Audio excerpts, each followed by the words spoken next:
to Sensibly Frugal Living. Today I have a family meal for you that costs just £3.30. I was making this for myself to meal prep lunches, and it is super cheap and super filling and easy to freeze if you want to keep portions in your freezer. So I'm making a 3-bean chilli.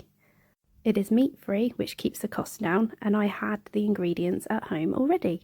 So I make this in the slow cooker because it is a dump and go recipe. You can put all your ingredients in and leave it to do its thing. Also, a slow cooker is cheaper to run than a conventional oven or hob.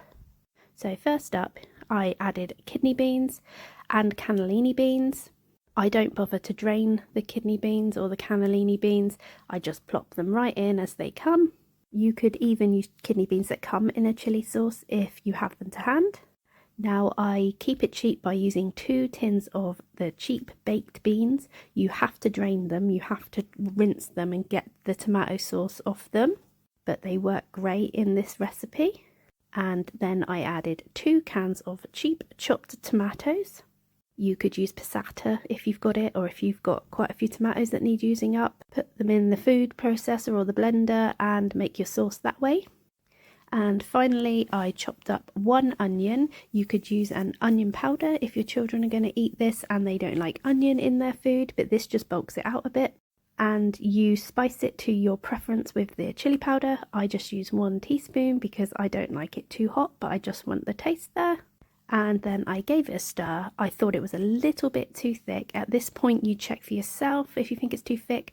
So I added half a can of water to this just to get the more liquid consistency. But again, you check this because your beans could have had more liquid, etc.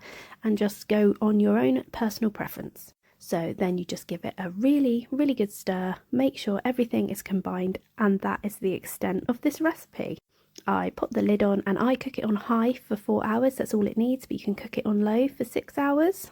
And you don't need to do anything else to it at all. And 4 hours later, this is what I had. And it made 4 portions for me to put in the freezer and into the fridge for my dinners. So it'll easily feed a family of 4. Thanks for watching, guys, and I'll catch you on the next video.